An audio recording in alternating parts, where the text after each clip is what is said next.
Growing and scaling a business is complex. It can be very scary and lonely trying to navigate it all. It comes down to the community of trusted people you surround yourself with. Let's dive in to the Business is People podcast. Hey, John, welcome back. You are John Vuong, the CEO of Local SEO Search. We had you on an episode before, and I'm excited to have you back on today to talk about how you kind of really build that remote culture, especially, we're seeing this hybrid model and a lot of HR directors are trying to figure out, like, how do I continue to build that culture and camaraderie with a team that's remote? I'm excited to be here. Thanks a lot for having me back, Kham.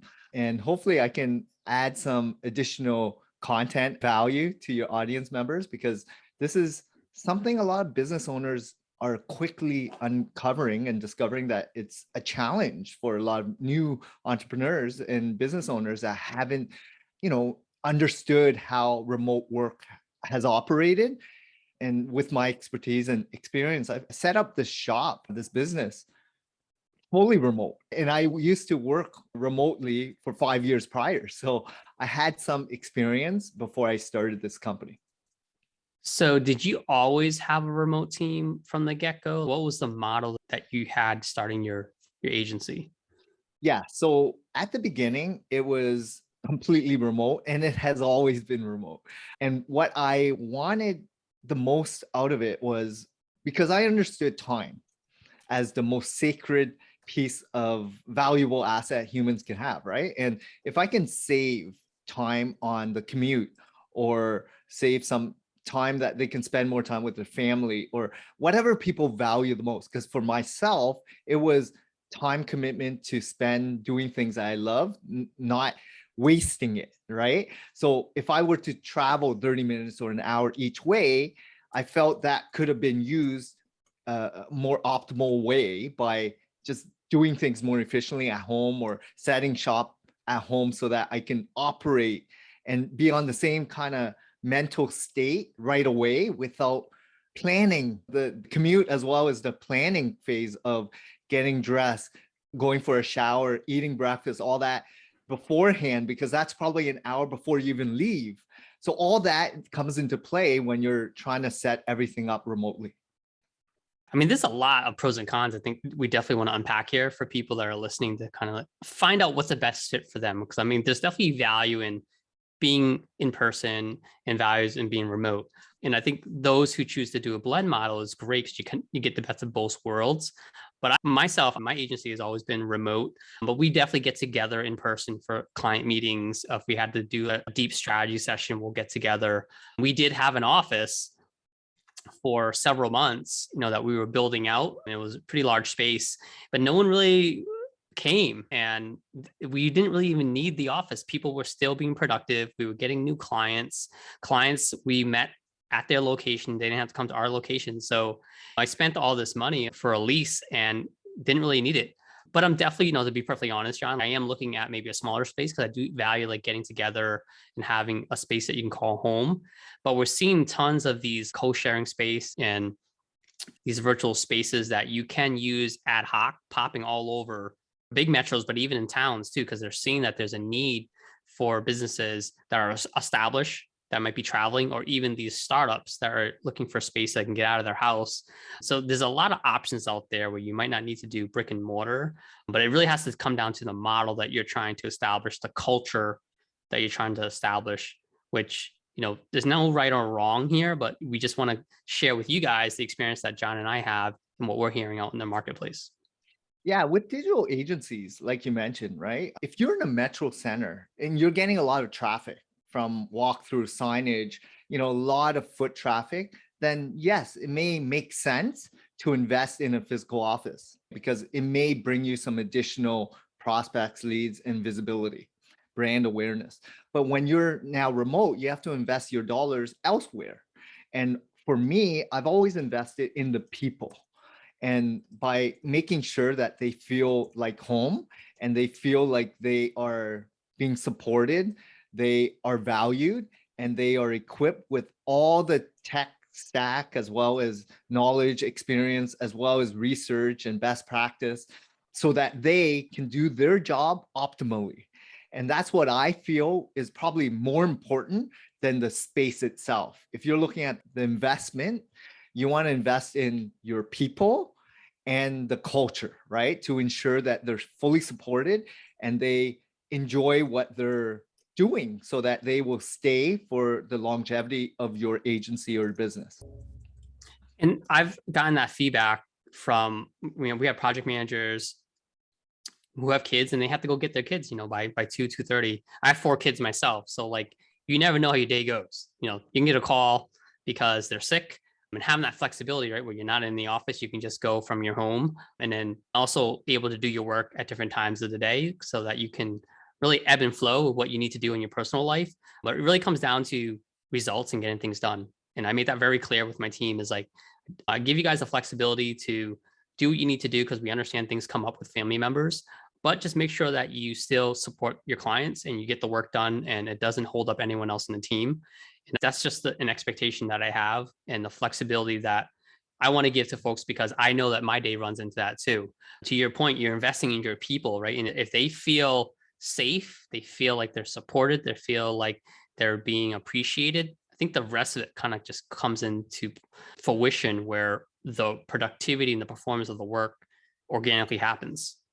And I think for you, you just mentioned perspective of you having a family.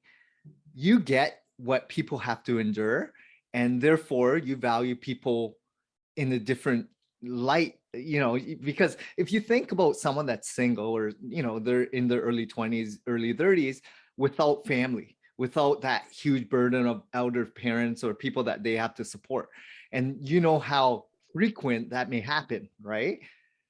When they are fully ingrained in their business and they don't know anything else, they expect everyone else to be in the same situation as them. So when you now sit back and have a family, have other things that you understand, you're going to be thrown at different life events and situations. And therefore, you value people's time and commitment when they are investing in your organization. And when they do that and they feel comfortable and supported, and you're grateful for the opportunity and they love what they see and the potential of growth, then you have something there that will endure many, many years, right? Because if you hire right and you get people in the right spots and they feel valued, they're going to be the biggest advocates for your clients as well as your brand. So if you are really treating your people well, and that's the one thing I always tell my team, right? Whenever a client says anything bad to a staff, I can replace the client, but I would rather keep my staff because I know what commitment they have to the brand and to me and everyone else that supports this vision. Yeah, people remember those moments. And I remember working in corporate America when my manager was able to empathize and sympathize and give me support, because I was afraid, like, oh, I gotta leave work, I gotta go do this now. Like something came up, with my mom that I had to help out with.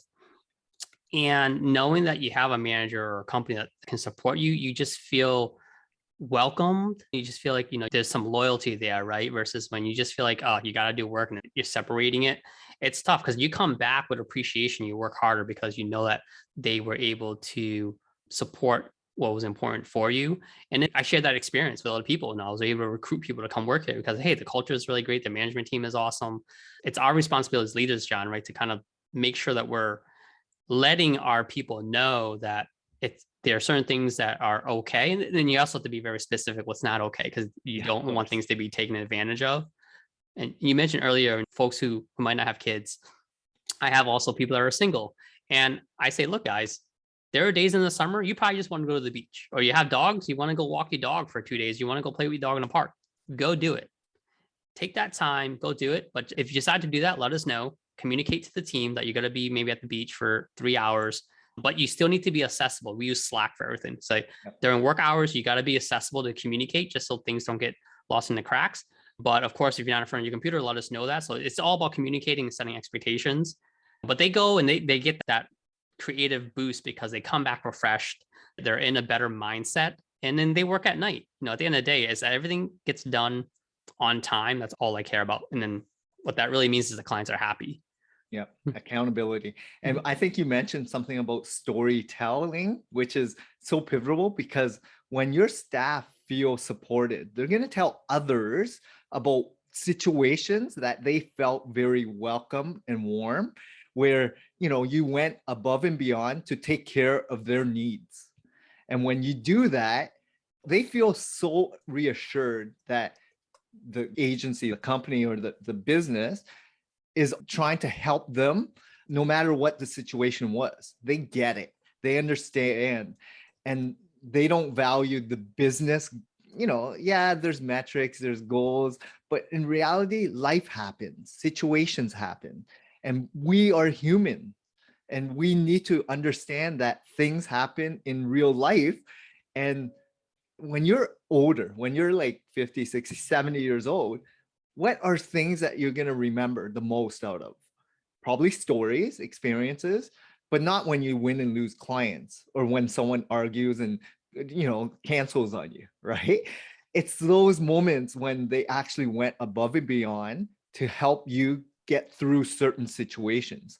So when you do certain these little micro moments of gratitude and you pay it forward to your employees and your staff, they will remember it for the rest of their lives, which is way more important than, some situation that you didn't send an email in a timely manner. Yeah, as you say that, John, you're right. When I think back about the moments that I remember in my career are typically moments that are tied to me in some type of personal way. Yes. There was some type of personal thing that was happening, Connection. and then how my manager reacted to that is those moments that I remember, good or bad. So I think you really nailed something there. And what you do very well too, I remember you and I were chatting about this before we talked about this topic, was you do these like really open forum, ask me anything type of meetings. Can you walk me through like what that is and how to do it? Yeah. So as you know, the pandemic has really hit home for a lot of businesses. Because I was fully remote, actually, most of my team members were socially getting together once a month prior to this. And every quarter, every semi-annual, everyone would get together on a corporate level to do some team build activities or whatnot. For me, that kind of went away during this pandemic. So we then focused more heavily on digital aspects to really bring everyone inclusive, right? And collaboration and team build. So a couple things that we incorporated was workshops monthly to educate and inform more on not just business topics and processes, systems, and new tools and software, et cetera, but more personal agendas like goal setting, habits, whatever it may be, personal in terms of financial or experience, whatever it may be, so that it was more open to all the staff, and we would have a survey on which one people wanted to talk about, and we would go deeper on that specific topic. Then it was more about, okay, certain months I would be open to everyone, because as a founder and owner, you go through a lot of different experiences. You're very decisive. You go through a lot more challenges than a potential employee of yours. And therefore, you have a little bit more experience, and your perspective is swayed, and they value your perspective because they really put you higher up than they are, right? Because they aspire to be like you. So when it becomes the ask me anything moments, every couple months with my team, it was really about trying to give value to my employees, because everyone has different moments in their lives. They have children, death happens, family obligations, or they're buying their first home, or they're experiencing something traumatic, or for them, it's a huge life event. And you've probably gone through it. So you can bring that perspective into the table. And not only are you giving them insight based on what happened in your life and how you overcame the situation, but then you open it up to other people in the higher company that are different stages and walks of lives, that they will share their stories and experience. So it brings everyone closer by making sure that this is fun, right? Like people look forward to these monthly calls because it gives everyone a chance to share their vulnerabilities, share their openness, where we're all in it together and we fully support each other's on whatever journey and whatever their goals and vision is. I want to make sure that I'm adding value in people's lives every single day who are invested in the same goals and vision that we have built as an agency. I'm hearing you just talk about this, which is amazing. And I think a lot of people could be thinking like, I don't know if I can get my culture to that or my people, or maybe I think some people are going to be like, heck no, I'm not going to join this thing. I'd rather be home. Like, why am I going to ask, my owner about how to buy a home and things like that? So did you have these like potential doubts when you thought about doing this, or like, how was it the first couple times? Yeah. So what has happened is I've built a really solid team. So I've been running this agency for 9 years. And every year we go on these big trips. We bring everyone together and we go away, right? And so then it's like a week long, more personal, not just adventure. And maybe one day is a full on, year-end goal meeting and workshop, but the rest of the time is social. So I've already built that relationship to a level where they're feeling comfortable that I'm not just the owner, founder, CEO, but I'm actually like a real human that, just they can actually ask me a lot of things personally or not, and whenever they're comfortable. So you have to break that mode of, yes, in the hierarchy, you are the founder, CEO, versus someone that they can trust. And you're not going to share that information and intel to anyone else because it's time in. People want to know that you're fully supported them, not just at one time, but throughout many experiences throughout their lifetime. So if you've worked with me for 5, 6, 7 years, they're much more engaged and willing to ask me anything. But those new people that are there for 3 months, 6 months, 1 year, they are still very timid, shy, reserved because they're not familiar with who I am and everyone else on the team is. So it takes time, and time solves a lot of the problems internally. But it's also life experience as well, because as you know, the longer you're in it, you're going to have different perspectives, different situations, and you react differently because of your experience based on what you've learned habitually, right? So it just takes time. So that's why I had to share, Kham. Yeah. So what I'm hearing, it sounds like, you already started building rapport and connections from socially in work settings, but really focusing on social and connectivity to build that trust and camaraderie. So when you had these anytime monthly workshops, it was easier for people to be open and vulnerable. For folks who don't have the opportunity, John, to like do these annual trips or get together with their team, what are other ideas and things that worked for you in like micro ways, like more smaller scale, Yeah. so that they can build that type of trust and connectivity? So what we've also built is people have different interests within our company, right? Some people like online gaming, some people like books, they like podcasts, they like, whatever it could be, sporting or whatever it is, online chess or checkers. So we've built these social outings for certain people that have different interests. And therefore, they are actually learning from each other and having fun on a different level. And they're meeting new people all the time, right? Very similar, like how online has a lot of communities, right? People are gravitated toward like-minded individuals with similar interests. Let it be in the community, at church, at sporting, hobbies, activities, whatever it is. So if you can build that culture within, where people have different interests and they're at similar stages in their lives and they can resonate with you, right? Like they have children. So you build a club that they can talk openly about what's going on and how they can support each other. This is my challenge situation. So that's what I've done as well, so that everyone feels like they're much more engaged and connected with new people in the team.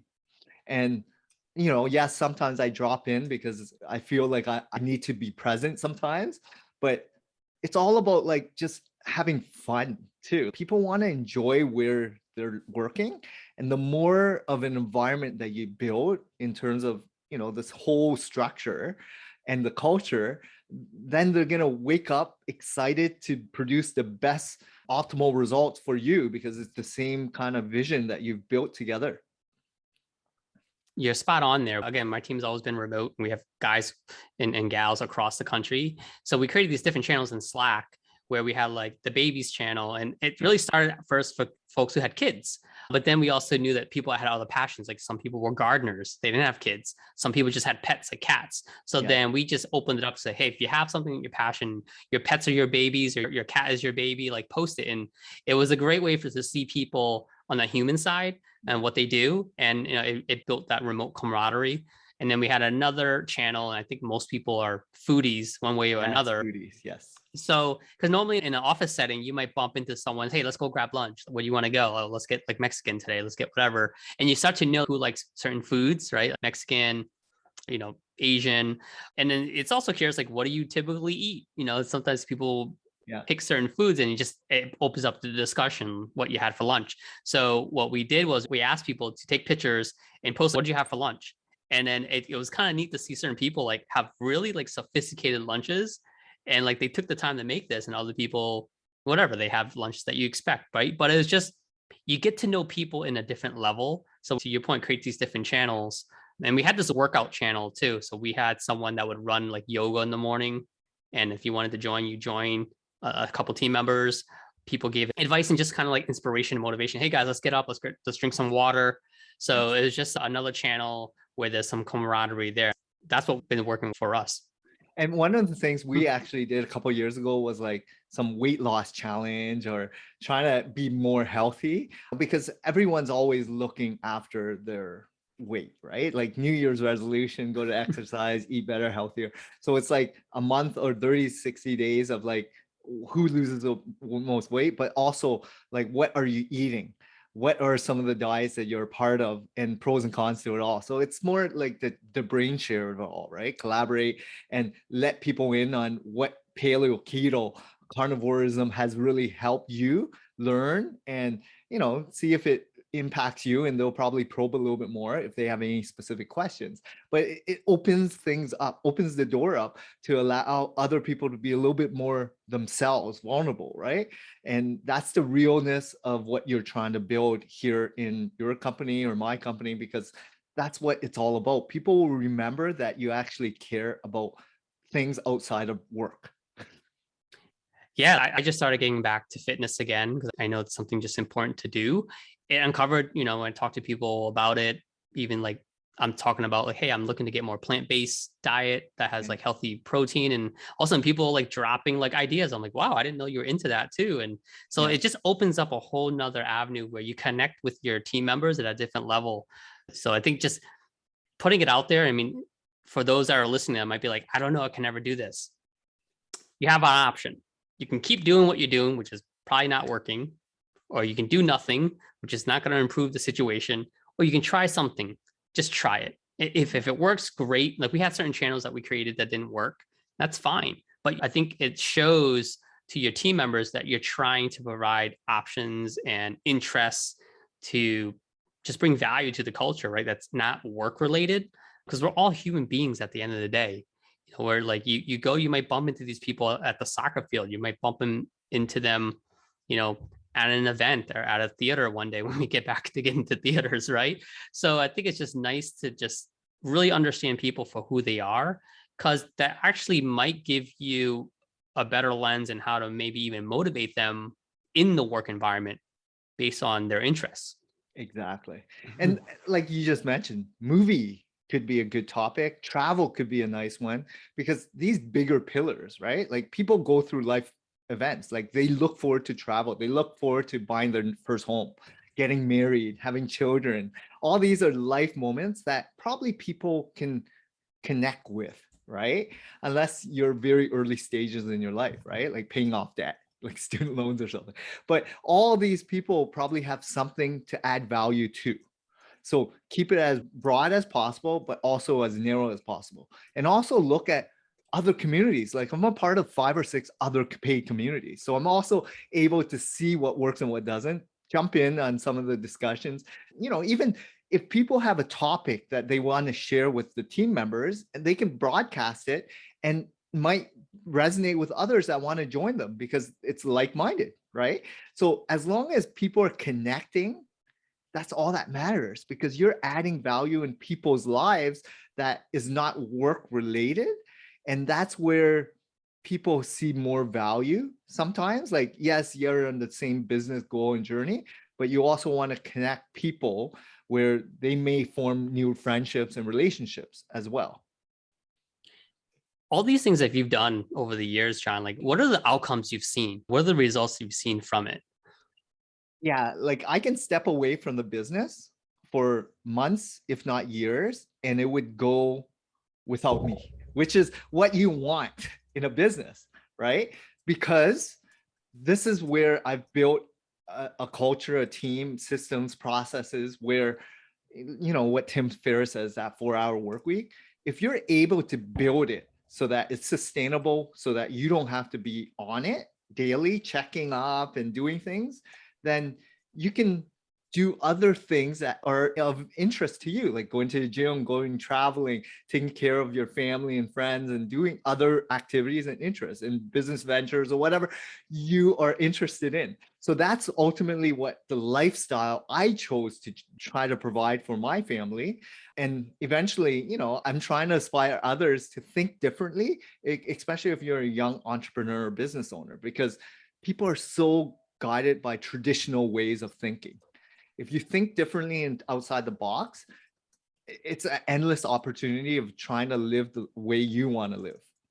I mean, I can see you read a lot of books, John, and I do too. I read books and I listen to a lot of podcasts about leadership and building culture and all the things to be a good entrepreneur. And I think a lot of people know what's best to do, but for whatever reason, sometimes like it just doesn't get executed. Similar to like health, right? People know like they probably should eat healthy or work out, but a lot of times people don't do it. And you can either make excuses or there's or valid reasons why they can't get there. But going back to this culture part and really trying to understand like how to create this like healthy, nurturing, and really like this vulnerable but open culture. What do you think is the hiccup or the obstacles that leaders are running into because they know what needs to get done, but it doesn't get done? So I think if you're not doing it yourself, it starts off with you. People are going to be attracted to people that are actually undertaking and actively doing it. So if you're not ingraining in your own life, people aren't going to follow you, right? So if you're really present and active and want to make it happen, you're going to make it happen, right? Just like in health, you got to practice what you preach. Just like in sales or growing an agency, what are the actions you're making to grow and scale your business? What are the actions you're committing to build a stronger culture in business? Are you actively engaged with your team members? Do they actually care about you? Are you listening? Are you actually wanting to support and help them? Are you adding value in people's lives? Like if you care, they'll know that you care. But if you're just saying it because, it may sound good, then people can read between the lines because they'll know that you're not really in it for the right reasons, right? It's the same thing as building a business, right? It's like if you actually care about the client and you're actually adding value, people will see it. But if you're just saying it as a sales pitch and then you drop the ball and you're not really adding value, and every couple months you're replacing that client because they see that you're just a salesperson, then you're not really living up to their expectations, if that makes sense. It does. And I'm just thinking about what you're saying. It does resonate a lot. So you got to practice what you preach. Leader, right? Hence the name. You got to lead. You got to do it.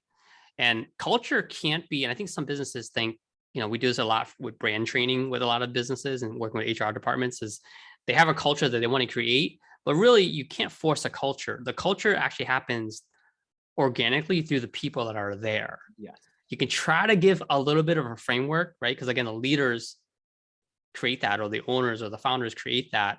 And then you maybe attract people that are like you to create that culture. But if you're not that type of leader and you're trying to bring other people that are different, it's never going to work. Yeah. Because it has to come. It's top down at first, but eventually becomes, holistic. And that's a great point because you might be at different stages of people's lives, right? And you can fully focus on health or wellness and other things while people are so focused on just surviving, right? Where they're focused on family and paying the rent and mortgage and, survival versus trying to eat a healthier lifestyle, right? People have to be in the same situation mindset as you are. And therefore, I always broadcast opinion surveys and trying to get feedback from everyone. different stages of their lives, what content would they like to talk about? What value do they want out of different situations? How can I inspire and help them be the best version of themselves? Look at themselves and don't compare to others. Look at how they can personally grow and evolve and get to different stages. That's why even goal settings, we do quarterly and semi-annually as opposed to once a year, right? And we always try to involve as much discussion as possible so that we can help people be better in their own state, right? Individualized versus comparing to where they started versus someone else 6 months ago or a year, because they come from different perspectives, different stages of their lives with different work experience. So you have to understand people.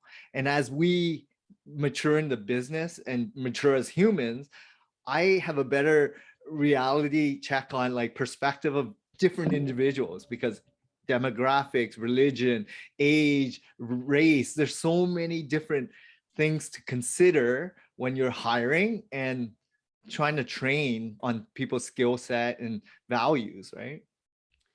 When you're doing these quarterly, monthly, whatever, like, goal settings with your team members and check-ins and pulse checks, you're saying you want to help them, right? So are you focused certain percentage on like business goals Yeah. and like ways to improve? Or are you also focused on certain personal goals to help them Yeah. improve and Yeah. grow? So since 9 years ago, when I first started, because I was doing this while in big corporate Canada. So my sales manager always had business goal objective and personal goals and objectives, right? And they would go through like, what are some of the key metrics, dollar figures, and work backwards? How do I achieve that? What are the hours commitment and some of the skills that I need to achieve to get there closer, right? So that's what I kind of ingrained from my learnings from my previous managers as well.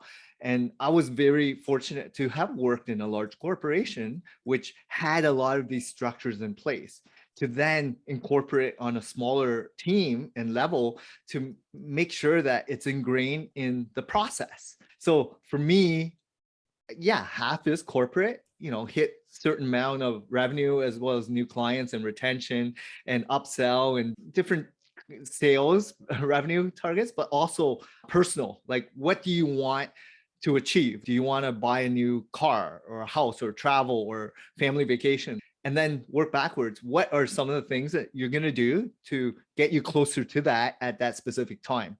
Are you getting more skill training? Are you trying to add more value in what you're bringing to the table to then deserve a salary increase, right? Are you getting comped on sort of commission somehow, right? To add value by adding more revenue, like different ways. And if the more engaged you are to know different people's personal agenda as well as their business goals, because they want to take care of their family ultimately. And if you can help them achieve that, then you build a stronger relationship with them, and they're going to be sticky with your company for many, many more years. I really like your take on that. And I really hope folks who are listening, that's a big takeaway. Because I think a lot of leaders and managers are just so focused on the company goals, right? And like corporate goals, that they don't dive into the personal goals. Because to your point, you're building that loyalty and that connectivity and trust when you help them get to their personal goals, because you can help them achieve that, but actually getting there, they will then achieve the business goals. So it kind of works hand in hand. So it's a really interesting concept that I think a lot of leaders might not consider, because they're so focused on like, here are the goals for the business. What are your goals for the business? But if you improve one or two of these personal goals, it actually will probably maybe even 10x the performance and outcomes of those business goals. And the good thing is, you're going to find there's alignment in people as well. There's going to be personal agendas for a lot of people, especially when you're, entry level and you want to become a manager and you want to eventually be an owner or something, right? And you can give them a roadmap. But then you're also going to see what traits and aspects that they're skilled at, and then guide them on certain things that they can improve on that hopefully they respect, right? Because when they see that you're actually helping them achieve certain milestones, they're going to credit you for it. And maybe they're going to stay with you longer, maybe not, because then they're going to go somewhere else, right? But they're going to remember what you did for them. Just like some of your previous managers, there's people that help you along the way that you truly respect, and they're going to be in your circle of influence, no matter where you're at and how long you've been at it, right? That's what ultimately you want as a founder leader, right? To be someone that aspired and helped them achieve what they were intending at that stage in their career or business life. That's spot on. I can name definitely a handful of people who throughout my career helped make an impact or influence me to who I am today. And I think about also, I was an athlete throughout my life. So coaches, right? I think people can think about their coach and certain coaches that they've had that maybe said something or did something that helped develop them as an athlete. So to your point, that's so true. As a leader, you got to say, how could I become that leader so that I made such a deep impact in their life that they will remember me, forever moving forward. And I think that's a great way to put it, John. Yeah, and have fun. Like I've Mhm. learned so many things from just running a company, but talking to so many individuals, from staff to clients to prospects in every walks of life, right? And the more people you're engaged with from different stages of their lives, younger, older, people that are much more experienced than you are, you're going to pick and choose what kind of content and wisdom you're going to extract from that. And then you put it in your kind of box and ingrain it in your life and then pass it on to others. And so be open to getting insight from every person, because they're all going to share some valuable insight.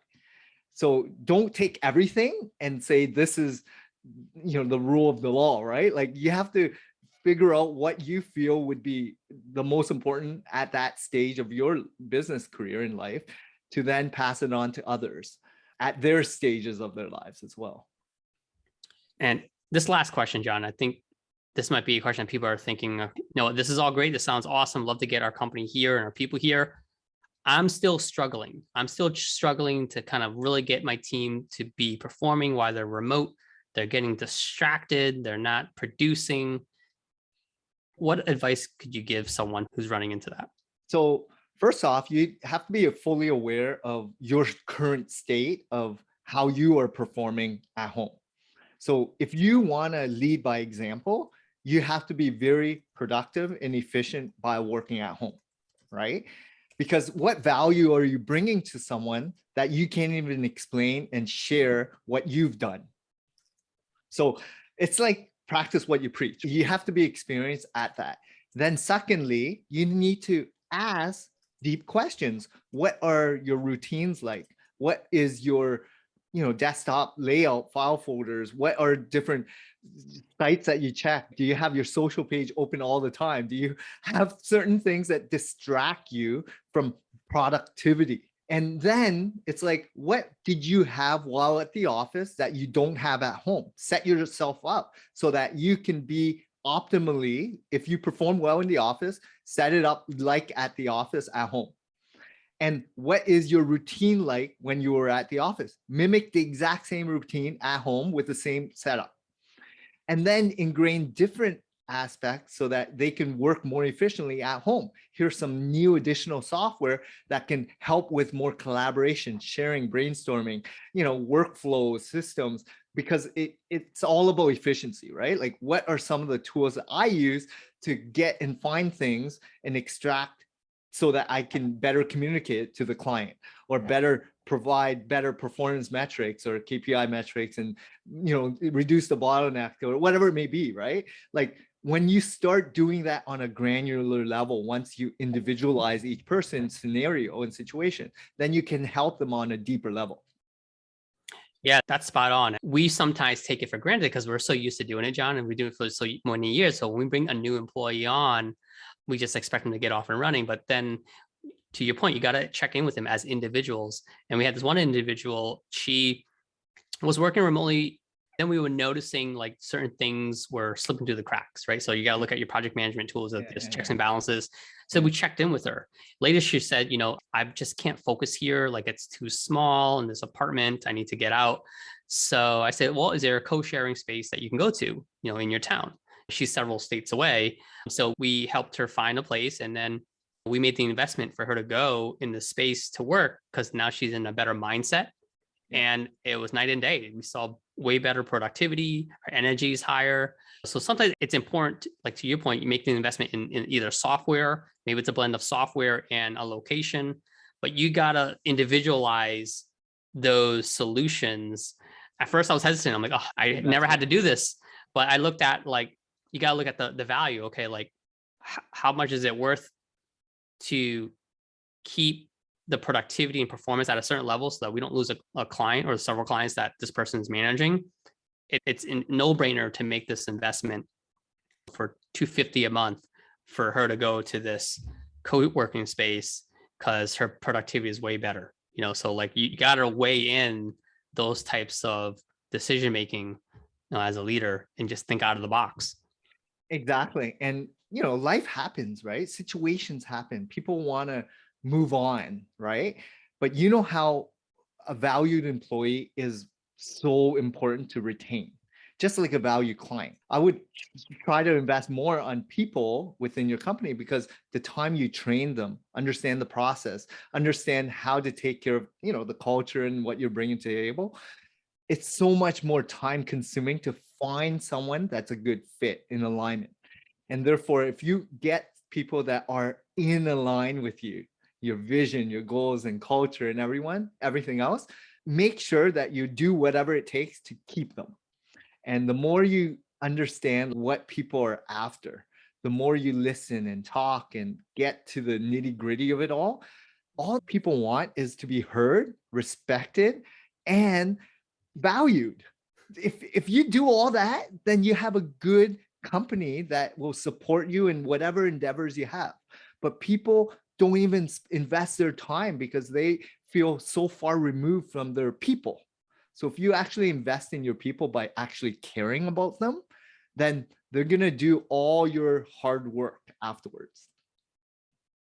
I think that's a great way to end on that note. That was a great summary, John. I really appreciate your time and your expertise and the experience you're sharing with your team. We're looking forward to many more episodes with you.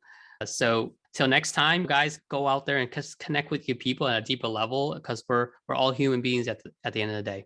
Thanks a lot, Kham. All right. Cheers. Cheers. If you have any questions and topics you'd like us to cover, please email me at podcast@inthinkagency.com or message me on LinkedIn.